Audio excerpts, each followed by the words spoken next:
ዮሐንስ ይሰመይ ስሙ ዮሐንስ ይባል። በስመ አብ ወወልድ ወመንፈስ ቅዱስ አሐዱ አምላክ አሜን። በዓለም ላይ የምትኖሩ ኦርቶዶክሳውያን የእግዚአብሔር ልጆች ሰላም እግዚአብሔር ይብዛላችሁ። ሰኔ 30 የመጥምቀ መለኮት ቅዱስ ዮሐንስ የልደቱ ነው። እንግዲህ ሰው የተወለደበት አለ፣ ያረፈበት አለ፣ ያስተማረበት አለ፣ ታምራት ያደረገበት አለ፣ ተጋድሎ የፈጸመበት አለ። ቤተ ክርስቲያን የቅዱሳኑን እነሆ መልካም ስራቸውንና ተጋድሏቸውን ስለማትረሳ ጽንሰቱ፣ ልደቱ፣ እረፍቱ እያለች ቅዱሳንን ታከብራለች። በኢሳይያስ 56 ላይ ተራራውን ለወጡ ቁልቁለቱን ለወረዱ ወንዙን ለተሻገሩ ታግለው ላሸነፉ ሃይማኖታቸውን ለጠበቁ አማኝ ታማኝ አሳማኝ ለሆኑ እስከ ሞት ድረስ ለታመኑ ቤተ ክርስቲያን ታሪካቸውን ታምራታቸውን ገድላቸውን ትሩፋታቸውን ስትናገር ትኖራለች እስከ ዓለም ፍጻሜ። ከዚህ መካከል እንግዲህ ይሄ ሰኔ ወር እንደሚታወቀው ሰኔ ወርና ዮሐንስ መጥምቅ አንድ ናቸው ብላ ቤተክርስቲያን ታስተምራለች። ዮሐንስ መጥምቅ የብሉይ ኪዳን መሸጋገሪያ የአዲስ ኪዳን መጀመሪያ ነቢይም ሰማዕትም ጻድቅም መምህርም ነው። ሰኔ ወር ደግሞ እንደምናውቀው 9 ወር በጋ 3 ወር ክረምት ነውና የሚለው 9ኛው ወር ሰኔ ነው። አሁን ለክረምቱ መግቢያ ማለት የብሉይ ኪዳን መሸጋገሪያ የአዲስ ኪዳን መጀመሪያ ነቢይ እንደሆነ ዮሐንስ ሰኔ ወር ደግሞ የበጋው መጨረሻ የክረምቱ መግቢያ ተብሎ ይወሰዳል ማለት ነው። ይልቁንም ደረቋ መሬት ወደ እርጥበት፣ ባድዋ መሬት ወደ ቡቃያ፣ ደረቁ ወንዞች ወደ ውሃ ሙላት የሚለወጡበት፣ ይልቁንም ደረቁ ከላይ ባዶ የሆነው ሰማይ በደመና የሚሸፈንበት፣ ዝናም በደመና ተጭኖ የሚመጣበት፣ ይልቁንም መሬት የዝናምን ነጠብጣብ ተቀብላ የምታበቅልበት፣ ይልቁንም ባህሮችና ተራሮች ወንዞች ውሃ ይዘው አቁረው የሚታዩበት ጊዜ እንደሆነ ይነገራል ማለት ነው። ስለዚህ ሰኔ 30 ልደቱ ለመጥምቀ መለኮት ቅዱስ ዮሐንስ ነውና እሱም በተመለከተ አጠር ያለ መልእክት እንነጋገራለን። ሲጸነስ የአባቱን አፍ የዘጋ ሲወለድ የአባቱን አፍ የከፈተ እነሆ ሲሞት የገዳዮችን ሞት ያየ ቢሞትም ከአንገት በላይ ክንፍ አውጥቶ 15 ዓመት ያስተማረ ሰማዕት ነው ዮሐንስ መጥምቅ። እንደውም እንዲህ ይለዋል፣ ከሴቶች ከተወለዱ እንደ ዮሐንስ መጥምቅ የለም፣ አልቦ እምቅድሜሁ አልቦ እምድሬሁ። ከሱ በፊትም ከሱ በኋላ እነሆ አምላኩን ያጠመቀ በአምላኩ ላይ እጁን የዘረጋ ማንም የለም። ስለዚህ መጥምቀ መለኮት ቅዱስ ዮሐንስ ልደቱ ነውና እሱም በተመለከተ እንነጋገራለን። የሉቃስ ወንጌል ምዕራፍ 1 ከቁጥር 5 ጀምሮ ታሪኩ ይናገራል። ከዚያ በፊት ቅዱስ ዮሐንስ አባቱ ዘካርያስ እናቱ ኤልሳቤጥ ይባላሉ። ለብዙ ጊዜ ልጅ ሳይወልዱ ቆይተዋል። መጽሐፍ ቅዱስ ግን እንዲህ ይላል፣ ያለ ነቀፋ እየሄዱ በእግዚአብሔር ፊት ጻድቃን ነበሩ ይላል። ያለ ነቀፋ ባለመውለዳቸው ልጅ ባለማግኘታቸው እሱ በክህነቱ እሷም በቤተ ክርስቲያን ልጅነቷ ነቀፌታ ሳይኖርባቸው ትዳራቸውን ጠብቀው ይኖሩ ነበረ ይላል። እንግዲህ እግዚአብሔር የሚመለከትና ችግርን የሚፈታ አምላክ ስለሆነ ልጅ ጭቃ አይደለም አይድቦለቦልም፣ ድንጋይ አይደለም አይፈለጥም፣ እንጨት አይደለም አይጠረብም። ጸጋው ለእግዚአብሔር እሴተ ፍሬሃ ለከርስ፣ ልጆች እነሆ የእግዚአብሔር ስጦታዎች ናቸው ይላልና። ስለዚህ ካህኑ ዘካርያስም በቤተ መቅደሱ ሳይለይ እያገለገለ እያጠነ እያመሰገነ፣ ኤልሳቤጥም በቤቱ ሳትለይ ይኖሩ ነበረ ይላል። ያድርግልን መድኃኒዓለም። አሁን ይቀጥላል። በይሁዳ ንጉሥ በሄሮድስ ዘመን ከአብያ ክፍል የሆነ ዘካርያስ የሚባል አንድ ካህን ነበረ። ስንት? አንድ ካህን ነበረ። ሚስቱ ከአሮን ወገን ነበረች ይልና ስሟም ኤልሳቤጥ ነበረ ይላል። እሱን ማን አለው? አንድ ካህን ዘካርያስ የሚሉ ካህን ነበረ። እሷን ደግሞ ማላላት ኤልሳቤጥ ትባል ነበረ። አላያችሁ? እሱን ምን አለው? በሄሮድስ ዘመን ከአበያ ክፍል የሆነ ዘካርያስ የሚባል አንድ ካህን ነበረ ይልና ሚስቱ ከአሮን ልጆች ነበረች፣ ስሟም ኤልሳቤጥ ይባላል ብሎ ታሪኩን ይጀምራል እዚህ ጋር ማለት ነው። ሁለቱም በጌታ ትእዛዛት እና ሕግጋት ሁሉ ያለ ነቀፋ እየሄዱ በእግዚአብሔር ፊት ጻድቃን ነበሩ። እንዴት ደስ ይላል! በሕግጋቱና በትእዛዛቱ ጸንተው ያለ ነቀፋ እየኖሩ በእግዚአብሔር ፊት ጻድቃን ነበሩ ይላል። አሁን ወንጌል ሲመሰክር እንዴት ደስ ይላል መሰላችሁ! ሰው ለሰው ሲመሰክር እንኳን ሞቅ ይለናል አይደለ? በተለይ ደግሞ ወንጌል ላይ ትእዛዛቱንና ሕግጋቱን እየጠበቁ ያለ ነቀፋ እየሄዱ በእግዚአብሔር ፊት ጻድቃን ነበሩ። ደስ ይላል። የእኛንም ሕይወት እንዲህ ያደርግልን። አዎ እና ይላል ምን ይላል? በእግዚአብሔር ፊት አሁን ልብ አድርጎ ልጅ የላቸው። እንደገና እሱ ቤተ መቅደስ ነው የሚውለው፣ እያጠነ እያገለገለ እያመሰገነ ከማን ጋር? ከእግዚአብሔር ጋር እየተነጋገረ እየጸለየ ማለት እየተነጋገረ፣ እሷም ከቤተ መቅደስ አትለኝም። ምን እየጸለየች ምን እያደረገች እየተነጋገረች ማለት ከማን ጋር? ከእግዚአብሔር ጋር። ሰው ከሰው ጋር ተነጋግሮ ውጤት ላይ ያመጣ ይችላል። ሰው ከእግዚአብሔር ጋር ተነጋግሮ ግን ውጤት ያመጣል። ሐናም ሳሙኤልን ጠይቋት፣ ከእግዚአብሔር ጋር ተነጋገረች፣ ልመናዋን እግዚአብሔር ሰማት። አብርሃምን ጠይቁት፣ አብርሃም ከእግዚአብሔር ጋር ተነጋገረ፣ እነሆ ጥያቄውን አገኘ። ዳዊት ከእግዚአብሔር ጋር ተነጋገረ፣ ለጥያቄው መልስ አገኘ። እንዲያልን ነው የምናገኘው ማለት ነው። ድባዱ ሌሎቹንም እነ ኤልያስ ከእግዚአብሔር ጋር ተነጋገረ። አዎ እንደገና ኢያሱ ከእግዚአብሔር ጋር ተነጋገረ። ንግግራቸው ውጤታማ። ሰው ከእግዚአብሔር ጋር ተነጋግሮ ለጥያቄው መልስ አለው። አዎ አሸናፊም ነው። ሰው ከሰው ጋር ላይግባባም ላይነጋገርም ይችላል። አንዱም ላያሸንፍም ይችላል። ምክንያቱም አንዱ የራሱን ሀሳብ ይዞ ይመጣል፣ ሌላኛውም የራሱን ሀሳብ ይዞ ይመጣል። የኔ ሀሳብ ገዥ ነው፣ ያንተ ሀሳብ ገዥ ነው፣ የኔ ብለጥ። የዓለም ትልቁ ችግርም ይሄ ነው። አዎ ምክንያቱም የሁሉ ሀሳብ ገዥ አይሆንም፣ የአንድ ክፍል ገዥ ነው የሚሆነው። ያንን ግን አዎ ገዥ የሆነውና ጠቃሚ የሆነውን የሚረባውን የሚጠቅመውን ለይቶ ማወቅ ነው። ይሄ ደግሞ መንፈስ ቅዱስ ያድል ነው። አሁን ዓለሙ ችግሩ ይሄ ነው። እና የሚገርመው ነገር ከእግዚአብሔር ጋር እየተነጋገሩ ነው የሚኖሩት። ነገር ግን ልጅ አልነበራቸውም። እንዴት? እግዚአብሔር ጋር እየተነጋገርን በጸሎት እያለመን ነው፣ በእንባ እየለመን ነው፣ በመስዋዕት እየለመን ነው። ልጅ ለምን አልሰጠንም ብለው አንድ ቀን አላኮረፉም። አንድ ቀን አኩርፎ ቆርቶ ያውቁ። እኛ እንኳን ከእግዚአብሔር ጋር ይቅርና አንድ ያመንነው ሰው እንኳን የሆነ ነገር ቢለን እንቀራለን። አዎ እናውቃለን። ስለዚህ ኤልሳቤጥም መካን ነበረችና ልጅ አልነበራቸውም። አለቀ።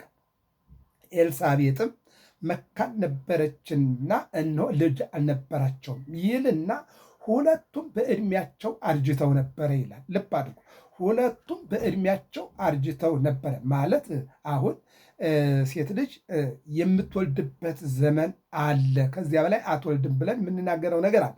አሁን ለምሳሌ ከ40 ዓመት በኋላ ከ50 ዓመት ብለን እኛ የምንወስደው ነው። ያ ግን አይደለም። እግዚአብሔር ከ80 ዓመቷ ከሳራ ይስሐቅን አምጥቷል።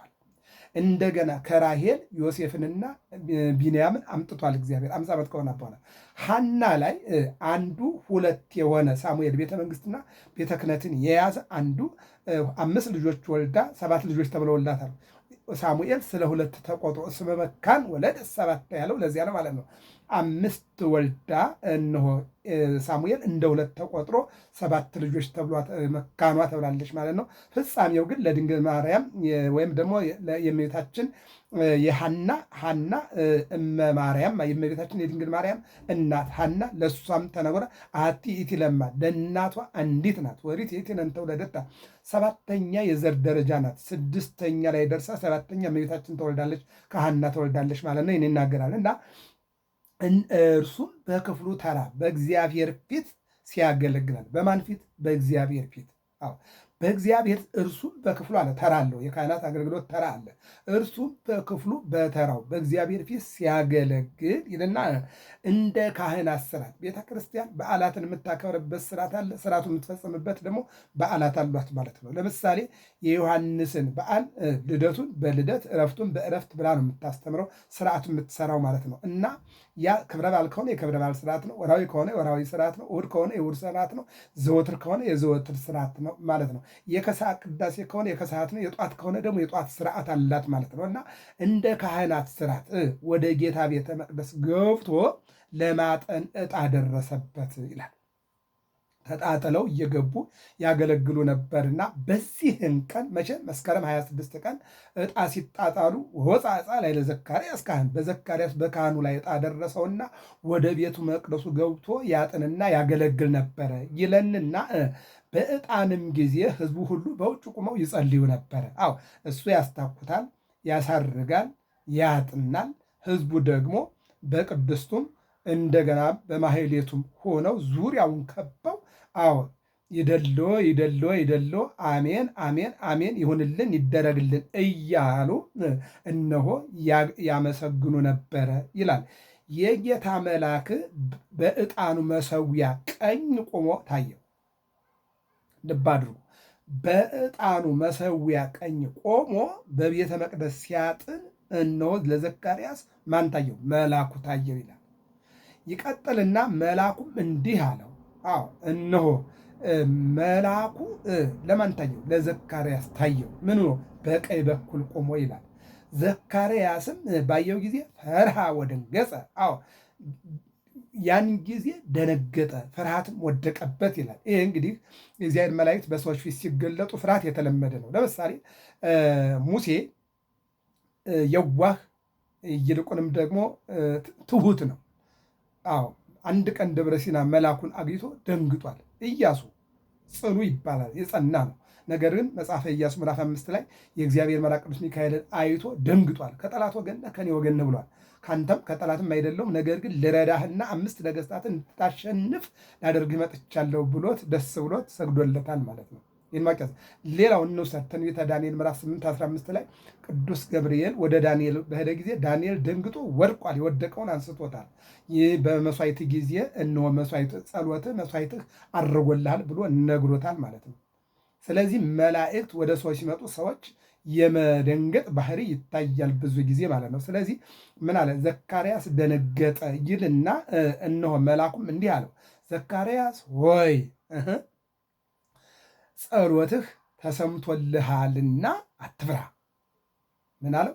ጸሎትህ ተሰምቶልሃልና፣ ልመና ተሰምቶልሃልና፣ ማይጠንትህ አድርጎልሃልና፣ እነሆ አዎ ያቀረብከው አገልግሎትህ በሙሉ በእግዚአብሔር ፊት አድርጎልሃልና፣ ጸሎትህ ተሰምቶልሃልና አትፍራ። ይልቁንም ሚስትህ ኤልሳቤጥም ወንድ ልጅ ትወልድልሃለች፣ ስሙንም ዮሐንስ ትለዋለህ አለው። የሚገርም ነው። መሳፍንት 13 ላይ ማኑሄ የሚባል አንድ ባለአትክልተኛ ነበረ እና በትዳር ጸንቶ ሲኖር ልጅ አልነበረውም። ወደ አትክልት ቦታ የወደቀውን ሊያነሳ ውሃ ሊያጠጣ ሲገባ የእግዚአብሔር መልአክ መጣና ሚስቱን አንቺ ሴት አላት። አቤት አለችው። ደነገጠች። አትደንግጭ፣ ይልቁንም እነሆ መልካም ልጅ ተወልጃለሽ። አዎ ከ13ቱ መሳፍንት አንዱ እስራኤልን የሚገዛ ልጅ ተወልጃለሽ አላት። አትዋሸኝ አንተ ሰው አለችው። አልዋሽሽም ማለት በኋላ ማኑሄ መጣ። እንዲህ አይነት ሰው መጣ አናገረኝ አለችው። ሁለተኛ ይመጣል፣ መልአክ ከሆነ ይመጣል፣ ሰይጣን ከሆነ በዚያው ይቀራልና ከመጣ ባለቤት ይምጣና አንድ ላይ ንገረን በይው አላት። እሺ አለች። ወዲያውኑ እሱ ወደ አትክልት ቦታ ተመልሶ ሲሄድ የእግዚአብሔር መልአክ ተመልሶ መጣና አንቺ ሴት አዎ ከሚያሰክር ከሚያተነትን ከተለያየ ነገር ራስሽን ጠብቂ አላትና ሲነግራት እነሆ ባለቤቴ አትክልት ቦታ ቅርብ ቦታ ላይ ያለውና አንድ ዜ ልጥራውንና እነሆ ይህንን የደስታ ንግግር ከባለቤቴ ጋር አንድ ላይ አድርገህ ንገረን አለችና ጠየቀች ይላል። ሩጠሽ ሂጂና ጥሪው አላት። እየሮጠች ሄደችና ማኑሄ ማኑሄ ማኑሄ አለችው። አቤት አለ። እና መጥቷል ያልኩ ሰው እያለችው እየሮጠ ሄደ። ማን ነው? ማኑሄ ሲሄድ አንተ ነህ ከሚስቴ ጋር የተነጋገርከው አለው። አዎን አለው። ምንድነው ስርዓቱ? ምንድነው ወጉ? ልጁ በተጸነሰ ጊዜ አለ የነገርኳትን በሙሉ ትጠብቅ። አዎ ወንድ ልጅ ትወልዳላችሁ። አዎ በራሱ ላይ ምላጭ አይጫንበትም ወይም አይላጭም። አሁን ናዝራዊ ነው። ይህን ጠብቁት አለ። እንግዳስ መስዋዕት ላቅርብ፣ መስዋዕቱን ለእግዚአብሔር አቅርብ አለና ሲወጣ መልአኩ አዎ እነሆ መስዋዕቱን ለእግዚአብሔር አቀረቡ። መልአኩ ሲወጣ ደግሞ እነሱ ለመልአኩ ሰገዱለት ማለት ነው። አሁን ዘካርያስን ምን አለው መልአኩ? ኤልሳቤጥ ምን ትላለች አለው? ትወልዳለች፣ ስሙንም ዮሐንስ ትለዋለህ አለው። የሚገርም ነገር ዮሐንስ ትለዋለህ ሲለው አሁን እንግዲህ ልብ አድርጉ። እዚህ ጋር ማኑሄ ምንድን ነው ያለው? የልጁ በሚጸነስበት ሰዓት የምንጠብቀውና በሚወለድበት ሰዓት የምንጠብቀው ምንድን ነው ብሎ ነው የጠየቀው። እዚህ ጋር ማነው ይህን የምናየው በዚያ መልኩ ነው። ዘካርያስ ግን ሌላ ጥያቄ ላይ ያመጣ ነው። ምን ይላል? ደስታና ተድላም ይሆንልሃል፣ በመወለዱ ብዙዎች ደስ ይላቸዋል። ወብዙሃን ይትፌስሑ በልደቱ፣ ብዙዎቹ በልደቱ ደስ ይላቸዋል። የአዲስ ኪዳን መጀመሪያ፣ የብሉይ ኪዳን መሸጋገሪያ ኢሳይያስ 40 ላይ ነዋ ቃለ ዓዋዲ ዘይሰብክ በገዳም፣ ከምድረ በዳ መንገድን ጥረጉ አስተካክሉ፣ ተራራው ዝቅ ይበል ኮረብታውም ይቅና፣ አዎ ልባችሁን ለእግዚአብሔር መንገድ አድርጉት እያለ እየሰበከ የሚመጣ ምድረ በዳውን በስብከት እየመላው የሚመጣ ነቢይ ነው ተብሎ ተነግሮለታል አለ። ቀጠለና ምን አለ? በመወለዱ ብዙዎች ደስ ይላቸዋል። የዮሐንስ መወለድ ለብዙዎች ደስታ ነው። ምን አለ? በመወለዱ ብዙዎች ደስ ይላቸዋል አለው። ቀጥልና መልአኩ ምን ይለዋል? በጌታ ፊት ታላቅ ይሆናል። በማን ፊት? በጌታ ፊት ታላቅ ይሆናልና የወይን ጠጅና ይህ ነው እንግዲህ የወይን ጠጅና የሚያሰክር መጠጥ አይጠጣም። እናቱም የወይን ጠጅ የሚያሰክር መጠጥ እንዳትጠጣ እሱም አይጠጣም።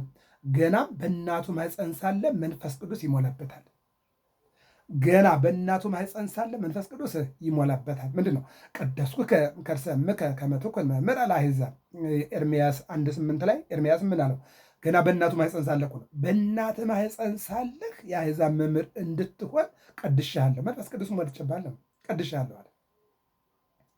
አንተ አምላኬ እምከርሰ እምየ። ቅዱስ ዳዊት ምን አለ? አምላኬ ሆይ ገና በእናቴ ማኅፀን ሳለህ የመረጥከኝ አለ። ዳዊት ደግሞ ይህን ይናገራል። ቀጠለ። ከእስራኤልም ልጆች ብዙዎችን ወደ ጌታ ወደ አምላካቸው ይመልሳል ማለት ከእስራኤልም ልጆች ብዙዎችን ወደ ጌታ ወደ አምላካቸው ይመልሳል። ሁሉም አምኖ አይመለስም፣ ሁሉም ደግሞ አይጠፋምና ነስሑ እስመ ቀርበት መንግሥተ እግዚአብሔር፣ የእግዚአብሔር መንግሥት ቀርባለችና። አንድም መንግሥተ ሰማያትን የሚያድል እርሱ ራሱ መንግሥተ ሰማያት የሆነ አምላክ እየመጣ ነውና ከኔ በፊት የነበረ ከኔ በኋላ የሚመጣው እሱ መንገዱን እንዳቀናለት ልኮኛልና ተልኬያለሁና መንገዱን አቅኑ እያለ ሲሰብክ ብዙዎቹ አምነው ይከተሉታል። ብዙዎቹ ደግሞ እየሳቁ ወደኋላ ይዘገያሉና ከዚህ የተነሳ ነው ብዙዎቹን ወደ ጌታ ወደ አምላካቸው ይመልሳል አለ።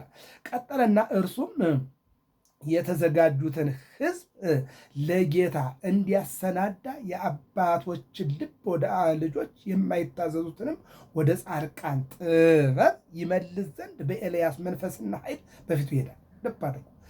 እርሱም አለ የተዘጋጁትን ሕዝብ ለጌታ እንዲያሰናዳ የአባቶችን ልብ ወደ ልጆች የማይታዘዙትንም ወደ ጻድቃን ጥበብ ይመልስ ዘንድ በኤልያስ መንፈስና ኃይል በፊቱ ይሄዳል።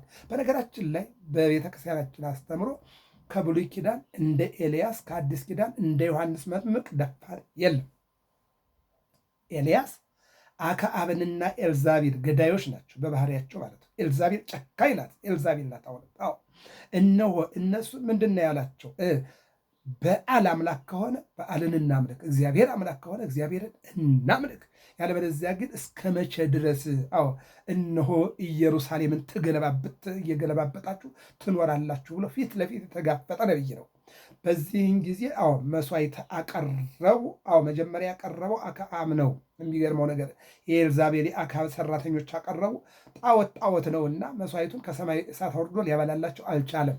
12 ሰዓት ሆነ። አሁን የእናንተ ጊዜ አልቋል፣ ለእኔ ልቀቁ አለ።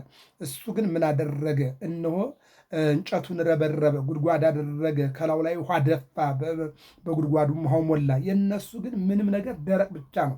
ደረቁ ነው፣ የወረደ እሳት የለም። እሱ ግን ይህን ሁሉ አድርጎ እግዚአብሔር ሆይ ለእኔ ክብር አይደለም፣ ለአንተ ክብር ነውና አንተ ባለህባት ዓለም ጣዖት እንዴት ይነግሳል? ለአንተ መስገድ መስዋዕት ማቅረብ የሚገባቸው ሰዎች ለጣዖት እንዴት ይሰግዳሉ? ስለዚህ ለእኔ ክብር አይደለም ለአንተ ነውና እግዚአብሔርነትህን ግለጥ፣ እሳት አውርደህ ይህን መስዋዕት አስበላልኝ ብሎ ጸልዮ ሲጨርስ እሳቷ ወረደችና መስዋዕቱን በላለት። የሐሰት ነቢያትን 850 ነበሩ። እነሱን አንገታቸውን አስቆረጠና ከኤልዛቤልና ከአካብ ጋር ተጣልቶ ተሰዶ ሄደ። መልአኩ ምናለው ከኤልዛቤል ጋር ተጣልተህ መቀመጥ አይቻልምና ሂድና ወደ ተፈቀደልህ ተራራ ድረስ አለው። እንደተባለውም ሄደ ይለናል። ይህን ነው የሚናገር ብሉይ ኪዳን። ይሄ ወደ አዲስ ኪዳን ስንመጣ ሄሮድስን ቤተ መንግስቱ ድረስ ጠልቆ ገብቶ ሄሮድስ ጣዖት አታምልክ፣ የወንድምህን ሚስት አታግባ፣ አትበድል ብሎ የገሰጸ ሐዋርያ ነው ዮሐንስ መጥምቅ ማለት ነው። ይህን ይላል። ዘካርያስም መልአኩን እኔ ሽማግሌ ነኝ፣ ሚስቴም በዕድሜዋ አርጅታለችና ይህን በምን አውቀዋለሁ አለው ይላል። እኔ ሽማግሌ ነኝ ሚስቴም በዕድሜዋ አርጅታለችና ይህን በምን አውቀዋለሁ አለና መከራከር ጀመረ ይላል። መልአኩ ቅዱስ ገብርኤልም እንዲህ አለው መልሶ እኔ በእግዚአብሔር ፊት የምቆመው ማነኝ? ገብርኤል ነኝ። ልብ አድርጉ። እኔ ሽማግሌ ነኝ አለ፣ ሚስቴም አርጅታለች አለ። አዎ በምን አውቀዋለሁ አለና ለመቀበል ፈቃደኛ አይደለም። ዘግቷል ማለት ነው። አንወልድም ብለው ዘግተዋል ማለት ነው። ዘግተዋል። አሁን እዚህ ጋር ደግሞ እሱ ምን አለ? መልአኩም መልሶ እኔ በእግዚአብሔር ፊት የምቆመው ማነኝ? ገብርኤል ነኝ። እንድናገርህም አንድም እንዳነግርህም እነሆ ይህችን የምስራች እንድሰብክልህ ተልኬ ነበር። የምስራች ነው ያለው። ይህችን እንድናገርህም ይህችንም የምስራች እንድሰብክልህ ተልኬ ነበር አለ። ከማን? ከእግዚአብሔር። ወደ ማን? ወደ ዘካርያስ። የት? ቤተ መቅደስ መጥቼ እንድናገርህም እንድሰብክህም ተልኬ ነበረ አለው። ቀጠለና እነሆም በጊዜው የሚፈጸመው ቃሌ ስላላመንህ ይህ ነገር እስከሚሆን ቀን ድረስ ዲዳ ትሆናለህ፣ መናገርም አትችልም አለው። እሺ በጎ ይሁንልኝ ብለህ ባለመቀበልህ ከላኪው የሚበልጥ ተላኪ የለም፣ ከሚነገረው የበለጠ አዳማጭም የለም።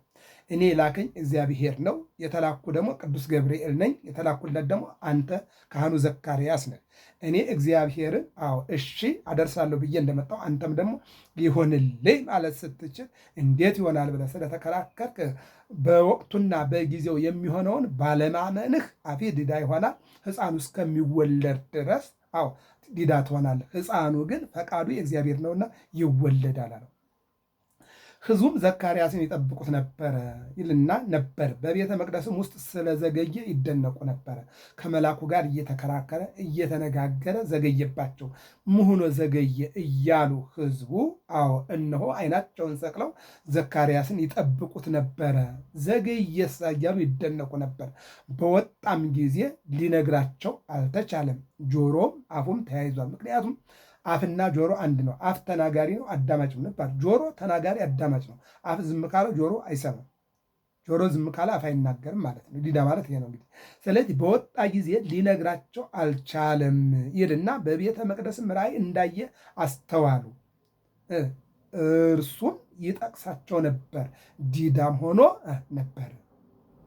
ለዚህ ነው ሲጸነት የአባቱን አፍ የዘጋ ሲወለድ የአባቱን አፍ የከፈተ ተብሎ የተነገረ። የማገልገሉም ወራት ሲፈጸም ወደ ቤቱ ሄደ ይለናል። ወደ ምኑ?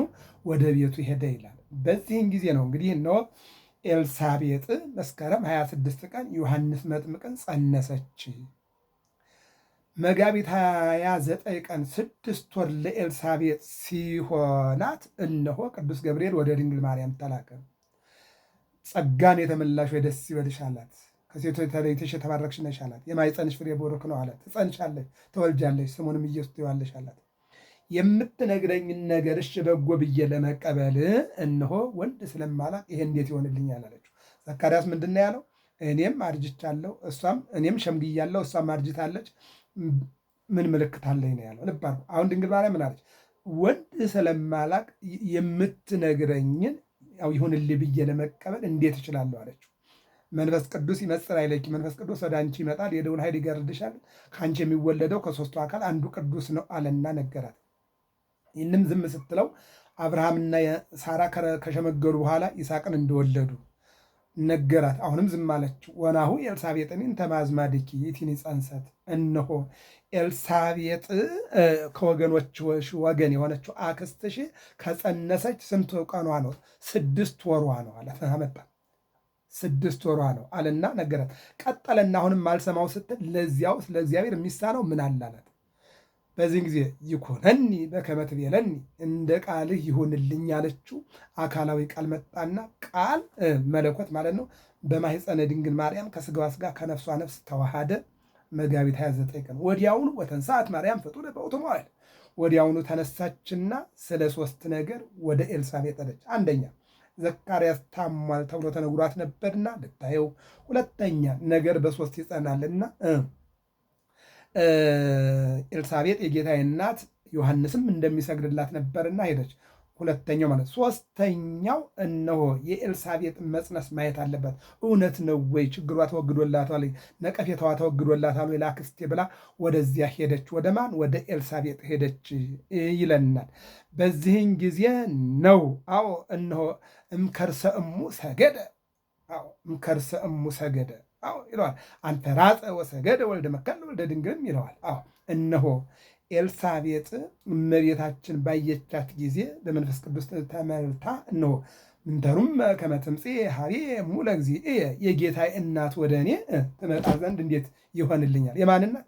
የጌታ ወዲያውኑ እኮ ነው፣ ወዲያውኑ የጌታዬ እናት አዎ እነሆ ወደ እኔ ትመጣ ዘንድ እንዴት ይሆንልኛል አለቻት። በዚያ ነው ጊዜ ደግሞ ወዲያውኑ በቅጽበት ማለት ነው እምከርሰ እሙ ሰገደ ወልደ መካን ለወልደ ድንግል፣ አዎ የመካኗ ልጅ ለድንግሏ ልጅ፣ ይልቁንም ፍጡሩ ለፈጣሪው ዮሐንስ ለአምላኩ ለኢየሱስ፣ ይልቁንም ደግሞ አንፈራጸ ወሰገደ፣ በማኅፀን ያለው በማኅፀን ላለው ሰገደ ይላል። የሚገርመው ነገር ምን ብለዋት ነበር? እመቤታችን ወደ ምንጭ ስትሄድ ውሻውን ውሃ ጠጡት፣ እኔ ወረፋይን ጠብቄ እቀዳለሁ ስትል፣ አይ አንቺ አለባበስሽም አመለካከትሽም አምላክ ከአንቺ ይወለዳል የተባልሽው አንቺ ሳትሆኚ አትቀሪም ብለው እነሱ ምን አሏት? እነሆ ሳቁባት። እመቤታችን ግን እነሆ ሁሉን ማርያምሰ ታቅፍ ዘንተ ኩሎ ተወድዮ ውስተ ልባ፣ ማርያምስ አንድም ማርያምማ ሁሉን ነገር እነሆ በልቧ ትጠብቀው ነበረ ይላል። አሁን ልብ አድርጉ። ማርያምም 3 ወር የሚያህል በእርሷ ዘንድ ተቀመጠች ይላል። በማን? በኤልሳቤጥ። ስንት ነው ማለት ነው? 6 ወርና 3 9 ወር ማለት ነው። አሁን ስንት ቀን ይቀራል? 5 ቀን ይቀራል ማለት ነው። እዚህ በኋላም እመቤታችን ልተር ነው ማለት ነው። ማርያምም 3 ወር የሚያህል በእርሷ ዘንድ በማን? በኤልሳቤጥ ዘንድ ተቀመጠች፣ ወደ ቤቷም ተመለሰች። ስንት ቀን? 5 ቀን ለመውለድ ኤልሳቤጥ ለመውለድ 5 ቀን ሲቀራት እመቤታችን ወደ ቤቷ ሄደች ይላል። ይቀጥልና የኤልሳቤጥም የመውለጃዋ ጊዜ ደረሰ፣ ወንድ ልጅም ሰኔ 30 ወለደች። አየው ሰኔ 30 ወለደች ይልና ጎረቤቶቿም ዘመዶቿም ጌታ ምሕረቱን እንዳገነነላት ሰምተው ከእርሷ ጋር ደስ አላቸው። ለዚህ ነው በመወለዱ ለብዙዎች ደስታ ይሆናል ያለው። ለዚህ ነው ብዙዎች በመወለዱ ብዙዎች ደስ ይሰኛሉ፣ ደስ ይላቸዋል ብሎ የተናገረው ቅዱስ ገብርኤል። ለዚህ ነው ማለት ነው። አሁን ሁሉም ደስ አላቸው። ቤተሰቡ ነቀፌታዋ ተወገደ። እማትወልድ እማታጠባ እማትአቅፍ እማታዝል እያሉ ነቀፌታ አስቀምጠውባት ነበርና እንደውም 5 ወር ራሷን ደብቃ በ6ኛው ወር ቅዱስ ገብርኤል ለእመቤታችን አክስትሽ ኤልሳቤጥ ከጸነሰች 6 ወሯ ነው ብሎ ምስጢር አወጣባት እንጂ እሷ ተደብቃ ነበር። በዚህም ሊቃውንት ምን ይላሉ? ገብርኤል ያየው ምስጢር ይላሉ። አዎ ኤልሳቤጥ ማንም እንዳያውቅባት ከካህኑ ዘካርያስ ከእግዚአብሔር ከቅዱስ ገብርኤልና ከራሷ ውጭ ሌላ መጽነሷን እንዲያውቅባት አልፈለገችም። ራሷን ያው እነሆ ነቀፌታ የተወገደ ስትል ራሷን ደብቃ ነበርና በ6ኛው ወር ግን ለእመቤታችን ሲናገር ገብርኤል ያየው ምስጢር ተባለ ማለት ነው። ከዚህ በኋላ እመቤታችንም 3 ወር አጠቃላይ 9 ወር ኤልሳቤጥ ሲሞላት 3 ወር ከኤልሳቤጥ ጋር ቆየችና ወደ ቤቷ ተመለሰች። 5 ቀን ለመወለድ ሲቀር ወይም ለመውለድ ሲቀራት ሄደች ይላል። ሰኔ 30 ቀን ዮሐንስ መጥምቅ ከቅድስት ኤልሳቤጥ ተወለደ ይለናል። በ8ኛው ቀን ሕፃኑን ሊገዝሩት መጡ፣ በአባቱ ስም ዘካርያስ ሊሉት ወደዱ ይላል። እንግዲህ በእኛ ያው እንደሚታወቀው ዓለማዊ ስም የሚወጣው በ8 ቀን ነው። መንፈሳዊ ስም የሚገኘው ደግሞ ወንድ በ40 ሴት በ80 ቀን ነው ማለት ነው። ስለዚህ በ8ኛው ቀን ሊገዝሩት በመጡ ጊዜ በአባቱ ስም ዘካርያስ ሊሉት ወደዱ ይላል። እናቱ ግን መልሳ አይሆንም ዮሐንስ ይባል እንጂ አለች። ምን የሚል ነበረ? ዘካርያስ ነግሯታል። ወንድ ልጅ ትወልዳለህ፣ ስሙንም ምን ትለዋለህ? ዮሐንስ ትለዋለህ። ዮሐንስ ማለት ምን ማለት ነው? ዮሐንስ ማለት ፍስሐ ወሐሴት ርራዬ ወሳይል ይለዋል። ፍስሐ ወሐሴት ርራዬ ወሳይል ይለዋል። ይህንን ሰምታ ከባለቤቷ ሰምታ ስለነበረ እግዚአብሔር መልአክ ባለቤት ኤልሳቤጥ ትወልዳለች ብሎኛል። ቀጥሎ ደግሞ ልብ አድርጉ በብዕር ቀርጾ ጽፎ ሰጧታል ማለት ነው። እሱ አይናገርም። ነገር ግን ያው 9 ወር ሙሉ ዝም ብሎ አልኖሩም። በተለያየ ቋንቋ ይነጋገራሉ ማለት ነው። በኋላም ይህን ምልክት ተናግሯል። ምክንያቱም ብዕር ቀርጸው ቀለም በጥብጠው ብራና ዳምጠው ሰጡት። ዮሐንስ ይሰመይ ስሙ ብሎ 10ቱ ቃላትን ተናገረ። ከሰተ አፍሁ ወልሳኑ ነበበ አይኮቶ ባረኮ ለእግዚአብሔር። አንደበቱ ተከፈተ፣ ልሳኑ ተናገረ፣ እግዚአብሔርን አመሰገነ ይላል። ክብርና ምስጋና ለመድኃኔዓለም። እናቱ ግን መልሳ አይሆንም ዮሐንስ ይባል እንጂ አለችልና እነርሱም ከወገንሽ ማንም በዚህ ስም የተጠራ የለም አሏትና ጠየቋት ይላል። አባቱንም ማን ሊባል እንዲወድ ጠቀሱት በእጃቸው። ብራናም ለምኖ ስሙ ዮሐንስ ነው ብሎ ጻፈ። ሁሉም አደነቁ። ያን ጊዜም አፉ ተከፈተ፣ ምላሱም ተፈታ፣ እግዚአብሔርንም እየባረከ ተናገረ። ለጎረቤቶቻቸውም ሁሉ አንድም በጎረቤቶቻቸውም ሁሉ ፍርሃት ሆነ። ይህም ሁሉ ነገር በይሁዳ በተራራማው አገር ሁሉ ተወራ። የሰሙትም ሁሉ እንኪያ ይህ ሕፃን ምን ይሆን እያሉ በልባቸው አኖሩት። የጌታ እጅ ከእርሱ ጋር ነበረችና ይላል። የማንም የጌታ እጅ ከእርሱ ጋር ነበረችና ከማን? ከዮሐንስ ጋር። ዘካርያስ አባቱም እንዲህ አለ። ዘካርያስ መንፈስ ቅዱስ ሞላበትና ትንቢት ተናገረ፣ እንዲህም አለ ይትባረክ እግዚአብሔር አምላከ አበዊነ አለ። ይትባረክ እግዚአብሔር ብሎ ምን አለ? እግዚአብሔርን አመሰገነ። ምን እያለ ነው ያመሰገነው? የእስራኤል ጌታ ወይም አምላክ ይባረክ፣ ጎብኝቶ ለሕዝቡ ቤዛ አድርጓልና ከጥንት ጀምሮ በነበሩት በቅዱሳን ነቢያት አፍ እንደተናገረ በብላቴናው በዳዊት ቤት የመዳን ቀንድን አንስቷልና ማዳኑም ከወደረኞቻችንና ከሚጠሉን ሁሉ እጅ ነው። እንደዚህ ለአባቶቻችን ምሕረት አደረገ። ለአባታችን ለአብርሃምም የማለውን መሐላውን ቅዱሱን ኪዳን አሰበ። በእርሱም ከጠላቶቻችን እጅ ድነን በዘመናችን ሁሉ ያለ ፍርሃት በቅድስና በጽድቅ በፊቱ እንድናገለግለው ሰጠን። ደግሞም አንተ ሕፃን ሆይ የልዑል ነቢይ ትባላለህ፣ መንገዱን ልትጠርግ በጌታ ፊት ትሄዳለህና እንደዚህም የኃጢአታቸው ስርየት የሆነውን የመዳን እውቀት ለሕዝቡ ትሰጣለህ። ይህም ከላይ የመጣ ብርሃን በመጎብኘት በአምላካችን ምሕረትና ርኅራኄ ምክንያት ነው።